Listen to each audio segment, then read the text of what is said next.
الشيطان اللعين الرجيم بسم الله الرحمن الرحيم الحمد لله الذي لا يبلغ مدحته القائلون ولا يحصي نعماءه العدون ولا يؤدي حقه المجتهدون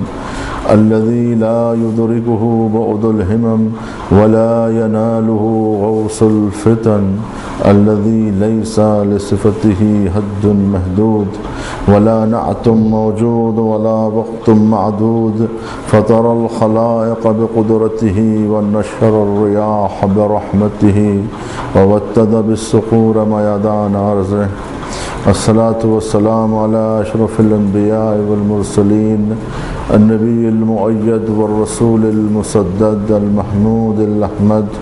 المصطفى الأمجد بالقاسم محمد اللهم صل على محمد. الصلاة والسلام على أسد الله الغالب غالب على كل غالب مطلوب على كل طالب مولانا مولى الثقلين بالحسنين علي بن أبي طالب اللهم صل على محمد. الصلاة والسلام على طيبين الطاهرين المعصومين المظلومين ولعنة الله على أعدائهم أجمعين. أما بعد فقد قال الله سبحانه وتعالى بسم الله الرحمن الرحيم ولقد أرسلنا رسلنا بالبينات وأنزل معهم الكتاب والميزان ليقوم الناس بالقسط. صلوات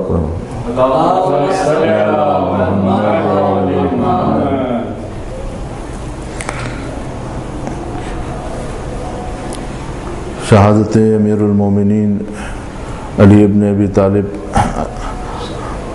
علیہ السلام کے ایام میں یہ جو مجالس کا انعقاد کیا گیا ہے، اس مجالس خمسہ کی آج پہلی تقریر ہے. عنوان عدل در نہج البلاغہ ہے کہ نہج البلاغہ میں امیر المومنین علی ابن ابی طالب علیہ السلام نے جو عدالت کے عنوان پر جو گفتگو کی ہے وہ ہماری گفتگو کا عنوان رہے گا. نہج البلاغہ میں جن موضوعات پر سیر حاصل بحث کی گئی ہے ان موضوعات میں سب سے اہم ترین موضوع حکومت اور عدالت ہے. جن لوگوں نے نہج البلاغہ کا مطالعہ کیا ہے اور جنہوں نے نہج البلاغہ کی تمام مباحث کا جائزہ لیا ہے وہ لوگ اس بات کی تائید کریں گے کہ نہج البلاغہ میں سب سے زیادہ جس موضوع کو عنوان گفتگو قرار دیا گیا ہے اور جس موضوع کو سب سے زیادہ اہمیت دی ہے وہ موضوع عدالت ہے.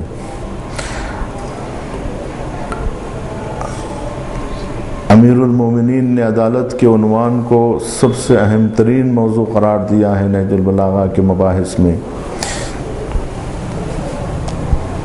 تمام نہج البلاغہ میں زیادہ سے زیادہ گفتگو جس عنوان پر ہوئی ہے وہ یہی عنوان ہے. جو لوگ اسلامی مزاج سے آشنا نہیں ہیں اور جو لوگ اسلامی تعلیمات سے دور ہیں ان کے لیے یہ بہت تعجب انگیز بات ہے کہ وہ شخص جو دین سے تعلق رکھتا ہے، جس کا تعلق مذہب سے ہے، جو اسلامی دنیا کا رہنما مانا جاتا ہے اور مسلمانوں کا خلیفہ ہے، وہ دینی موضوعات کو چھوڑ کر اجتماعی موضوعات میں اور وہ بھی سیاست اور عدالت، حکومت، ان موضوعات کو سب سے زیادہ اہمیت دیتا ہے تو یہ بات ان کے لیے تعجب انگیز ہے. لیکن جو لوگ اسلامی مزاج سے آشنا ہیں ان کے لیے یہ تعجب کی بات نہیں ہے کہ اسلام نے اجتماعی مسائل کو بہت زیادہ اہمیت دی ہے اور وہ لوگ اس پر تعجب نہیں کریں گے کہ اسلام نے جس نقطے کو سب سے زیادہ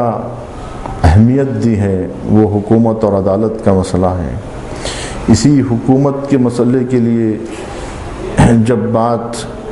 خلافت کی آئی اور جب بات نبی کریم کی جانشینی کا مسئلہ آیا تو اسلام کے تیور سب سے زیادہ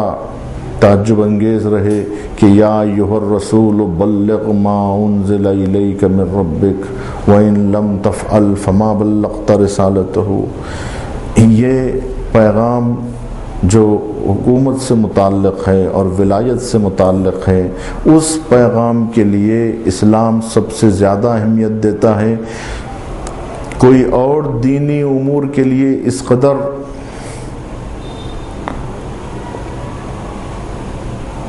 اس کے لیے اتنا اہتمام نہیں کیا گیا ہے کوئی اسلامی موضوع کو، کوئی اسلامی تعلیم کو پہنچانے کے لیے، جتنا مسئلہ خلافت و حکومت اور ولایت کے اوپر زور دیا گیا ہے کہ وَإِن لَمْ تَفْعَلْ فَمَا بَلَّغْتَ رِسَالَتَهُ، کہ اگر آپ نے یہ پیغام نہیں پہنچایا تو آپ نے کوئی پیغام ہی کو انجام نہیں دیا، کوئی کار رسالت ہی کو انجام نہیں دیا ہے۔ تو اسلام کے نظر میں اجتماعی مسائل، ولایت اور حکومت کا مسئلہ نہایت ہی حساس ترین مسئلہ ہے۔ چنانچہ امیر المومنین نے عدالت اسلامیہ، مساوات اسلامی پر بہت زیادہ گفتگو کی اور اس کو سب سے زیادہ اپنی گفتگو کا عنوان بنایا، اور کیوں نہ ہو کہ اسلام کی تعلیمات ہی یہی ہے۔ خود قرآن مجید کا یہ ارشاد کہ وَلَقَدْ أَرْسَلْنَا رُسُلُنَا بِالْبَيِّنَاتِ، تمام رسولوں کو مبعوث کرنے کا جو ہدف قرآن بیان کر رہا ہے، جو مقصد قرآن بیان کر رہا ہے، وہ یہی ہے کہ ہم نے رسولوں کو بھیجا، لَقَدْ أَرْسَلْنَا رُسُلُنَا بِالْبَيِّنَاتِ، کہ ہم نے رسولوں کو کھلی ہوئی نشانیاں، معجزات دے کے بھیجے،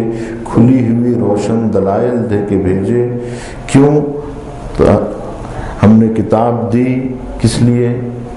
وَأَنزَلَ مَعَهُمُ الْكِتَابَ وَالْمِيزَانَ، اور ہم نے ان کے ساتھ کتاب اور میزان کو بھیجا کس لیے؟ تاکہ لِيَقُومَ النَّاسُ بِالْقِسْطِ، تاکہ لوگوں کے درمیان عدالت قائم کر سکے۔ یعنی رسولوں کے بھیجے جانے اور کتابوں کے نزول کی جو وجہ قرآن بیان کر رہا ہے وہ عدالت کا نفاذ ہے، کہ معاشرے میں عدالت کے نفاذ کے لیے اللہ نے مرسلین کو بھیجا، انبیاء کو بھیجا، کتابیں بھیجی، تاکہ عدالت کا قیام ہو سکے، تاکہ معاشرے میں عدالت نافذ ہو سکے۔ تو اس طرح عدالت کا مسئلہ نہایت ہی حساس ترین مسئلہ ہے کہ جس کے لیے انبیاء و مرسلین کو بھیجا گیا۔ تو جو ہدف انبیاء و مرسلین کو بھیجے جانے کا ہے، اسی مقصد کو لے کر اولیاء اللہ آگے بڑھے، اور وہی مقصد امیر المومنین کا ہے کہ اجتماع میں عدالت اسلامی کا قیام ہو سکے۔ نہج البلاغہ میں جن خطبات کو اہمیت دی گئی وہ یہی عنوان ہے، اور نہج البلاغہ امیر المومنین کا وہ ابدی کلام ہے کہ جس پلے کا کلام امت مسلمہ میں بعد نبی کریم کسی بھی امتی نے، کسی بھی صحابی نے اس درجے کا کلام پیش نہیں کیا ہے۔ یہ امیر المومنین کے معجزات میں سے ہے کہ امیر المومنین نے جو کلام اعجازانہ طور پر پیش کیا ہے، اور جو امیر المومنین کی عظمت کو بتانے کے لیے اور ان کی شخصیت کو سمجھنے کے لیے کافی ہے، وہ یہی وہ کتاب ہے جسے سید رضی نے 4 صدی ہجری میں مرتب کیا ہے، جس میں 239 کے قریب خطبات ہیں۔ مسعودی کا بیان ہے کہ خود مسعودی نے خطبات امیر المومنین کی جو فہرست بیان کی ہے تو کہتا ہے کہ 480 سے زیادہ خطبات تو ہم نے دیکھے ہیں، یعنی امیر المومنین کے 480 سے زیادہ خطبات مسعودی کی روایت کے باوجود نقل ہوئے ہیں، جن میں سے 239 کے قریب سید رضی نے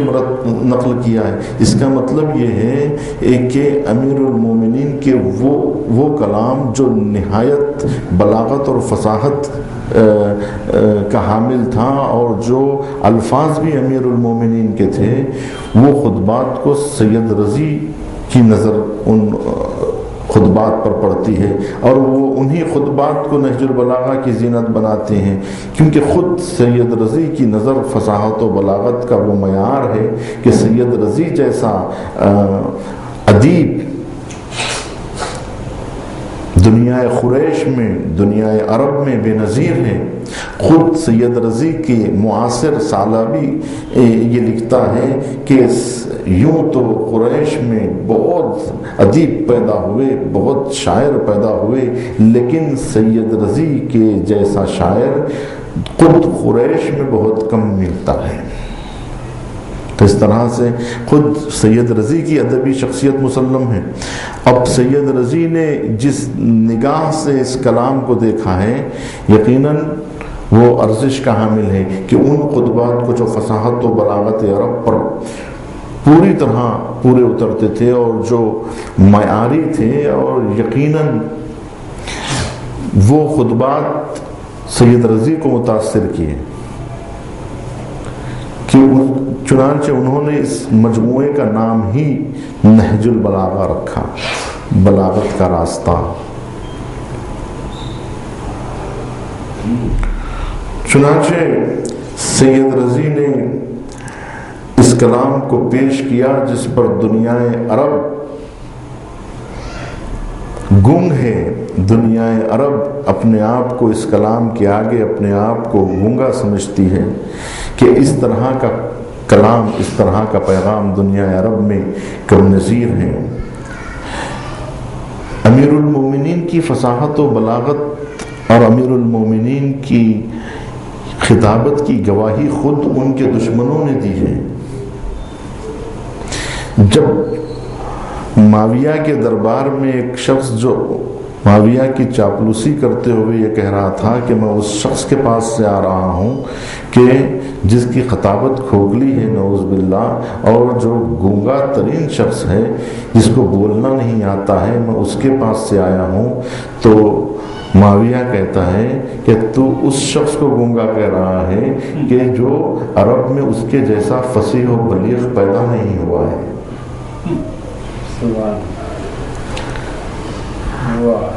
تو گویا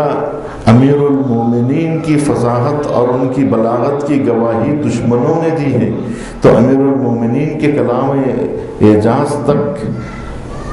عام انسان کی رسائی نہیں ہے۔ تبھی تو امیر المومنین ارشاد فرماتے ہیں کہ میں علم کی ان بلندی پر ہوں کہ جہاں طائر فکر کی پرواز بھی نہیں پہنچتی ہے۔ صلوات ارشاد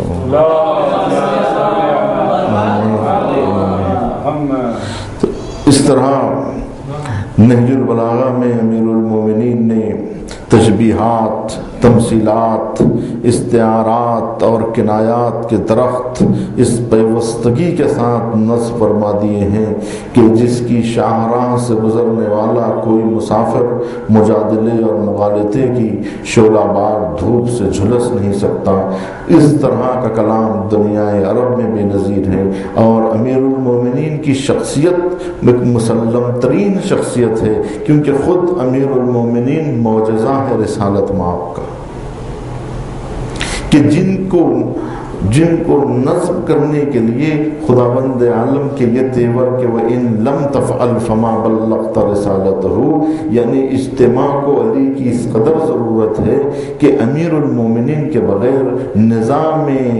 خلافت نہیں چل سکتا، نظام حکومت آگے نہیں بڑھ سکتا ہے،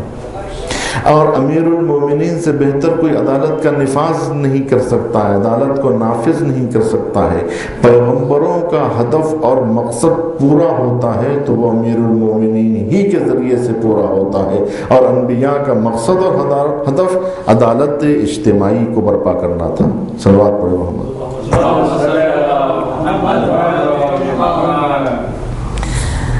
یہاں تک کہ امیر المومنین کی عدالت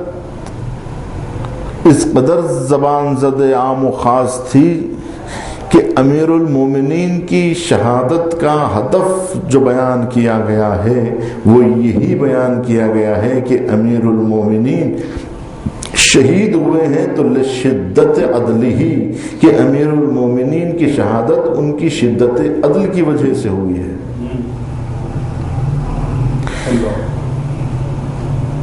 کہ عیسائی مورخین بھی اس بات کی گواہی دیتے ہیں، اور عیسائی مورخین یہ لکھتے ہیں کہ امیر المومنین کی شہادت ان کی شدت عدالت کی وجہ سے ہوئی ہے، کہ ان کی عدالت گستری اور ان کا عادلانہ نظام اور عادلانہ تقسیم اس قدر امیر المومنین کی عام ہے کہ جس کے بارے میں کسی کو حرف نہیں ہے۔ ایک سائل پوچھتا ہے امیر المومنین سے کہ ایہم الافضل الجود او الاحسان، جود اور احسان میں کون سی چیز افضل ہے؟ ایہم الافضل الجود والاحسان، جود افضل ہے یا احسان افضل ہے؟ یعنی سخاوت اہمیت رکھتی ہے یا عدالت اہمیت رکھتی ہے؟ کیونکہ اللہ سبحانہ و تعالیٰ نے عدالت کا بھی حکم دیا ہے، احسان کا بھی حکم دیا ہے۔ ان اللہ یامر بالعدل والاحسان، کہ اللہ حکم دیتا ہے عدالت اور احسان کا، کہ عدالت اور احسان کا حکم اللہ تعالیٰ ارشاد فرماتا ہے کہ عدالت برپا کرو اور احسان کرو۔ تو سوال یہ پیدا ہوتا ہے کہ جود و بخشش، سخاوت بہترین چیز ہے یا عدالت بہترین چیز ہے؟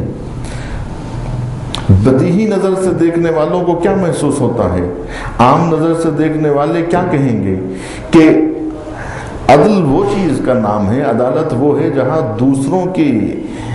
حق کی رعایت، دوسروں کی حقوق کو پر تجاوز نہ کرنا، اور اپنے حقوق کی رعایت اور دوسروں کی حقوق کا احترام، کہ کسی کا حق ضائع نہ کیا جائے، کسی کے حق پر تجاوز نہ کیا جائے، یہ عدالت ہے۔ کسی پر ظلم نہ کرنا، کسی کے مال پر قبضہ نہ کرنا، یہ عدل ہے۔ لیکن احسان کیا ہے؟ جود کیا ہے؟ بخشش کیا ہے؟ احسان کیا ہے؟ احسان تو یہ ہے کہ اپنے مال کا ایثار کرنا اور دوسروں کے حق میں اپنے مال سے دستبردار ہو جانا۔ بخشش کرنا یعنی اپنے ایثار سے کام لینا، خود اپنے حق ملکیت کو جو خود مسلم حق ہے آپ کا، اس سے دستبردار ہو جانا دوسرے کے حق میں، کہ اپنے جائز مال کو دوسرے کے حوالے کر دینا، یہ بخشش ہے، یہ احسان ہے۔ تو احسان اچھی چیز ہے یا عدل اچھی چیز ہے؟ تو ہر کوئی یہی کہے گا کہ احسان اچھی چیز ہے، جود اچھی چیز ہے، بخشش کرنا اچھا ہے، سخاوت اچھی چیز ہے۔ سخاوت یقیناً ایک ایسا انسانی فعل ہے کہ جس کو رد نہیں کیا جا سکتا ہے۔ سخاوت کا کون انکار کر سکتا ہے؟ جود و بخشش کی اہمیت سے کون انکار کر سکتا ہے کہ اپنے مال سے ایثار کرنا، اپنا مال دوسرے کے حوالے کر دینا، دوسرے کی مشکلات کو دیکھتے ہوئے اپنی مشکلات کو نظر انداز کر کے سامنے والے کی مشکل کو حل کرنا، یہ زیادہ بہتر ہے، یا دوسرے کے حق کو پر تجاوز نہ کرنا؟ یہ اچھی چیز ہے۔ عدالت اچھی چیز ہے یا جود و بخشش اچھی چیز ہے؟ تو ہر کوئی یہی کہے گا کہ یقیناً احسان بہتر چیز ہے، یقیناً بخشش کرنا اچھی چیز ہے، یقیناً سخاوت سے کام لینا اچھی چیز ہے۔ لیکن امیر المومنین کا جواب اس سے بالکل برعکس ہے۔ گویا امیر المومنین نے انسانی ذہن کو ایک نئی جہت دی ہے اور یہ بتایا ہے کہ عدالت کس قدر اہمیت کی حامل ہے، کہ جب پوچھا گیا ایہم الاشرف، دونوں میں سے بہتر کون ہے؟ ایہم الافضل، دونوں میں افضل کیا ہے؟ الجود والعدل، کون سی چیز بہتر ہے؟ العدل والجود، عدل بہتر ہے یا جود و احسان بخشش بہتر چیز ہے؟ تو ارشاد فرمایا العدل افضلہما، کہ عدل ان دونوں سے بہتر ہے، عدل احسان سے بہتر ہے، عدل بخشش سے بہتر ہے۔ یہ امیر المومنین کا استدلال ہے۔ امیر المومنین عدالت کو ہر چیز پر مقدم رکھتے ہیں، امیر المومنین عدالت کو ہر چیز سے افضل سمجھتے ہیں اور اس کی دلیل رکھتے ہیں۔ اس کی دلیل یہ ہے، فرماتے ہیں کہ جود وہ ہے جو اپنی جہت سے، اپنے مرکز سے کسی چیز کو ہٹا دینا، اور عدل یضع الامور مواضعها، عدل وہ ہے کہ جس چیز کو جہاں پر رکھنی ہے وہیں پر اس چیز کا رکھنا، یہ عدل ہے۔ جس چیز کا جہاں ہونا چاہیے اسے اسی جگہ پر رکھنا، یہ عدل ہے۔ اور جود اپنی جگہ سے اسے ہٹا دینا ہے، اپنی جہت سے اس کا رخ موڑ دینا، یہ جود ہے، یہ بخشش ہے۔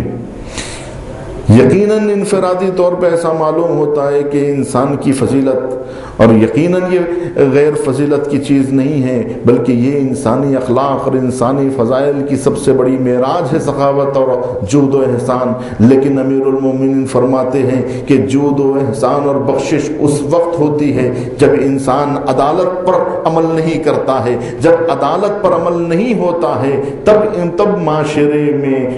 اچار چڑھاؤ پیدا ہوتا ہے، جب معاشرے میں کمزوری اس وقت پیدا ہوتی ہے جب معاشرہ عدالت سے کام نہیں لیتا ہے۔ اگر سارا معاشرہ عدالت سے کام لینے لگے تو کوئی بھوکا ہی نہ رہ جائے جس پر احسان کرنے کی ضرورت پڑے۔ اگر اجتماع عدالت سے کام لے تو کسی کے اندر کوئی کمزوری ذوق باقی نہیں رہے گی کہ جس کے لیے آپ کو احسان کرنے کی ضرورت پڑے، جس کو آپ کو بخشش کرنے کی ضرورت پڑے۔ یقیناً بخشش و احسان ایک بہت اچھا فعل ہے کہ انسانی جسم میں یہی نظام برپا ہے کہ اگر کوئی عضو آپ کا بیمار ہو جاتا ہے تو آپ کے بدن کے سارے اعضاء متوجہ ہو جاتے ہیں اور اس کمزوری کو دور کرنا چاہتے ہیں، اس بیماری کو دور کرنا چاہتے ہیں جو آپ کے بدن کے ایک حصے پر نمودار ہوئی ہے۔ تو بدن کا ایک حصہ جب مفلوج ہو جاتا ہے تو دیگر تمام اعضاء اس کی خدمت میں لگ جاتے ہیں۔ سوال یہ پیدا ہوتا ہے کہ اس حصے کو جو بیمار ہوا ہے اس کی مدد کرنا یقیناً ضروری ہے۔ جو حصہ بیمار پڑ گیا ہے اس کی مدد کرنا سارے اعضاء کا فریضہ بنتا ہے، لیکن یہ اس وقت ضرورت پڑتی ہے جب جسم کا ایک اعضاء مریض ہو جاتا ہے۔ اگر وہ مریض ہی نہ ہو تو جود اور احسان کی ضرورت ہی کیوں پڑے؟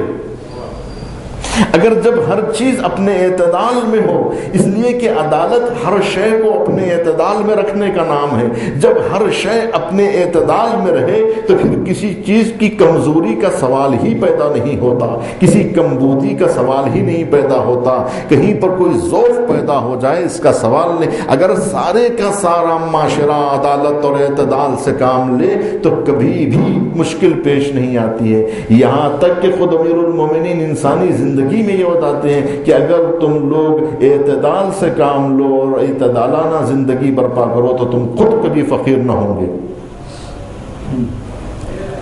تم کبھی فقیر نہ ہوگے، کبھی تمہیں مالی مشکل نہ پڑے گی اگر تم اپنی زندگی میں اعتدال سے کام لوگے۔ زندگی کو جب اعتدال سے کام نہیں لیتا ہے کوئی شخص تب وہ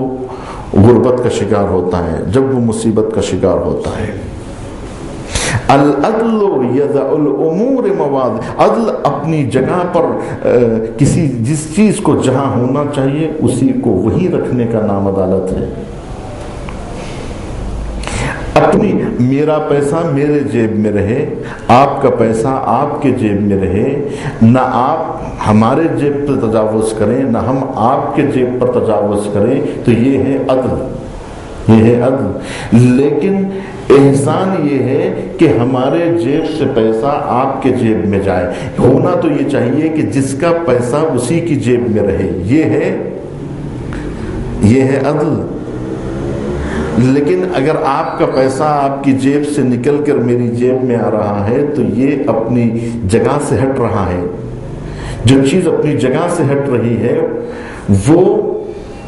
ٹھیک ٹھیک ہے کہ آپ کی مرضی سے یہ چیز ہو رہی ہے، ایک مشکل کو آپ حل کر رہے ہیں، وہ چیز الگ ہے، لیکن ایک چیز اپنے رخ سے تو ہٹ رہی ہے نا، جس کو جہاں ہونا چاہیے وہ تو وہاں نہیں ہے،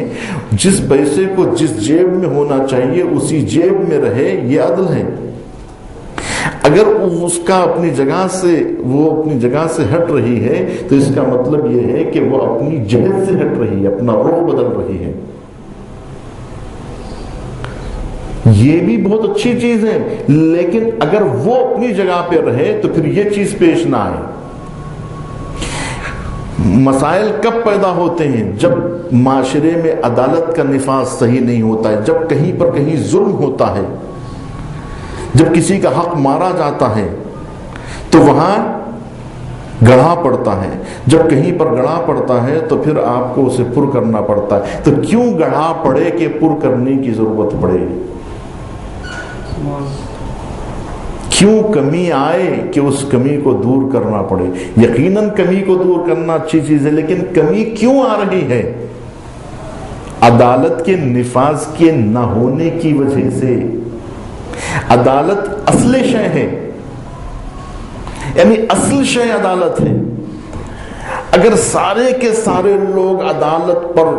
قائم ہو جائیں تو کہیں پر کوئی کمزوری ہی نہ دیکھنے کو ملے۔ اگر سارے کے سارے اعضاء سالم رہے تو کسی اعضاء کی بیماری کا سوال نہیں پیدا ہوگا۔ جب کوئی اعضاء بیمار نہیں ہوگا تو سارے اعضاء کو مدد کرنے کی ضرورت نہیں پڑے گی، کسی کو بخشش کرنے کی ضرورت نہیں پڑے گی۔ یہ بخشش اس وقت ضروری ہوئی جب کوئی اعضاء بیمار پڑا، تو بیمار ہی کیوں پڑے اگر سارے اعضاء اپنی جگہ پر کام کرنے لگے؟ جب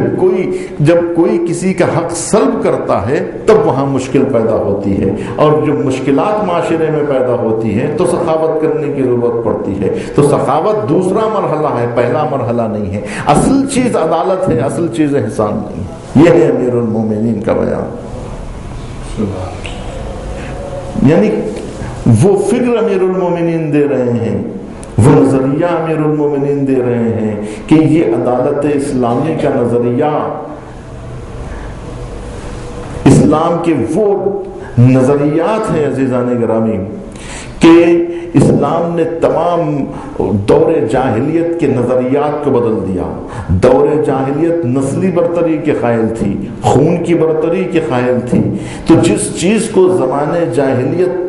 برتری دیتا تھا، اہمیت کا حامل تھا، اسلام نے اس نظریے کو تبدیل کر دیا اور ان اہمیت کو گھٹا دیا، اور جو چیز اہمیت کی حامل تھی اور دور جاہلیت جس کو اہمیت نہیں دیا کرتا تھا، وہ کیا مسائل تھے؟ وہ عفت کا مسئلہ تھا، وہ حجاب کا مسئلہ تھا، اور وہ عصمت کا مسئلہ تھا، جس کو حیا کا مسئلہ تھا کہ جسے جاہلیت کا دور اہمیت نہیں دیتا تھا، اسلام نے آ کے اس کی اہمیت کو اجاگر کیا۔ دور جاہلیت میں عدالت کا مسئلہ اہمیت کا حامل نہیں تھا، عدالت اجتماعی برپا نہیں ہوتی تھی اور عدالت ایک غیر ضروری شے سمجھا جاتا تھا۔ تو جو چیز کو اہمیت نہیں تھی دور جاہلیت میں، اسلام نے آ کر ان نظریات کو تبدیل کر دیا اور عدالت کی اہمیت کو ایسے اجاگر کیا کہ عدالت اسلام کا ایک اہم ترین موضوع قرار پایا، اور اسلامی اجتماع میں عدالت کو بے انتہا اہمیت دے کر بتایا گیا۔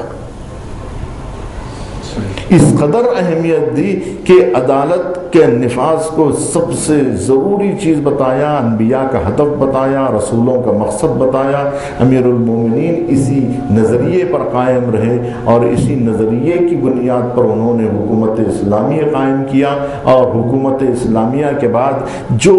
ان کے سابق والی امتوں نے، ان کے سابق والے حکمرانوں نے جو روش اختیار کی تھی، اس روش کے خلاف امیر المومنین نے عمل کیا۔ امیر المومنین سے پہلے جو حکمران تھے انہوں نے اب تمام بیت المال کو اپنے موالیوں میں تقسیم کر دیا تھا، اور اس کے بعد کتنے عرب میں ایسے لوگ تھے کہ جو بھوکے رہ گئے، کتنے ایسے لوگ تھے کہ جن کے حقوق غصب کیے گئے تھے۔ امیر المومنین کا جب دور حکومت آیا، امیر المومنین نے ان تمام کمیوں کو پورا کیا اور فرمایا کہ اگر حق قدیم ہونے سے باطل نہیں ہو جاتا کہ اگر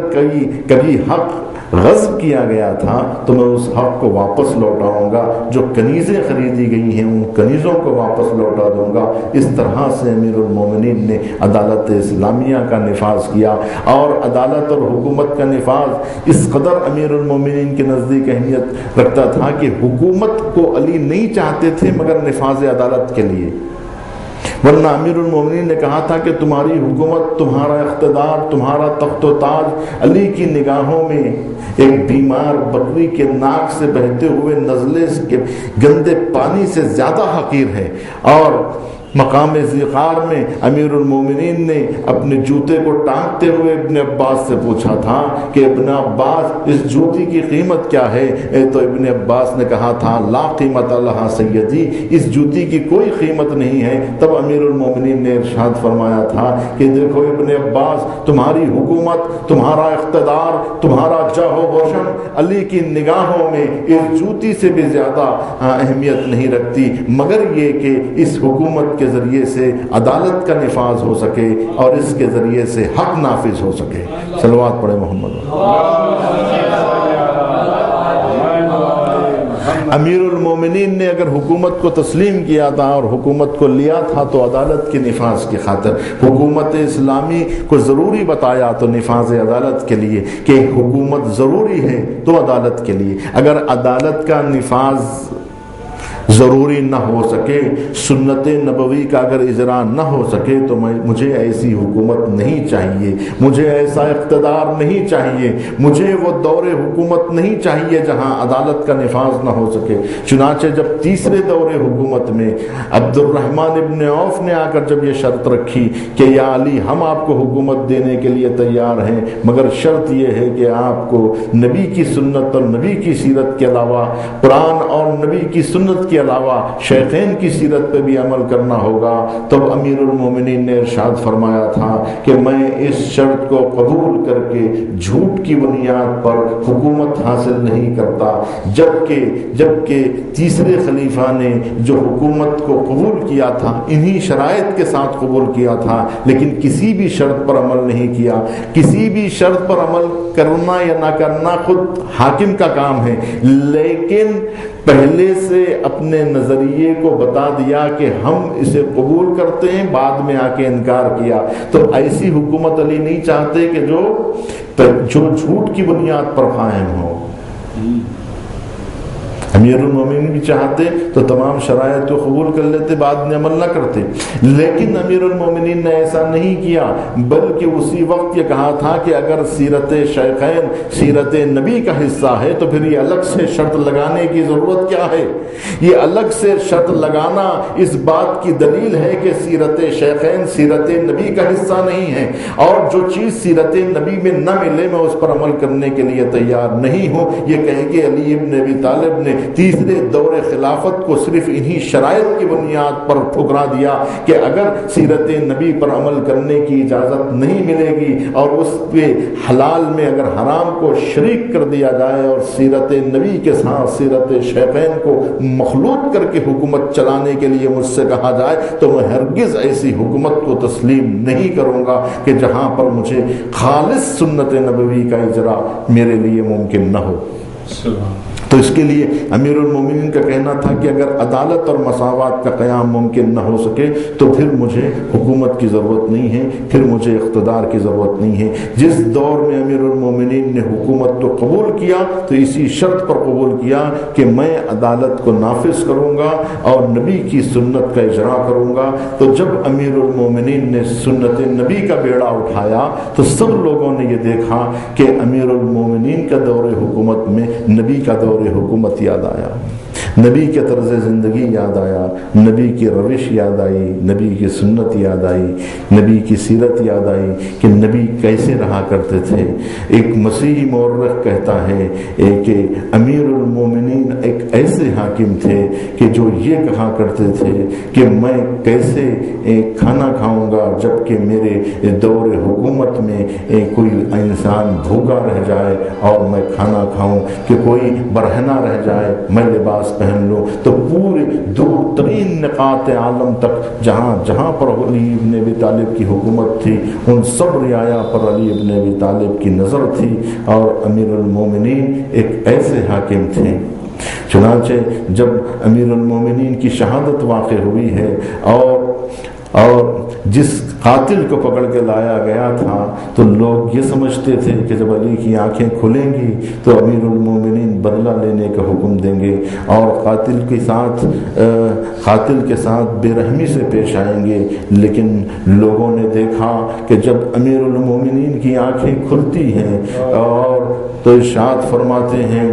کہ کیا تم نے میرے قاتل کو کھانا دیا یا نہیں دیا؟ جو کاسے شیر تم نے میرے سامنے پیش کیا ہے وہی کاسے شیر میرے قاتل کو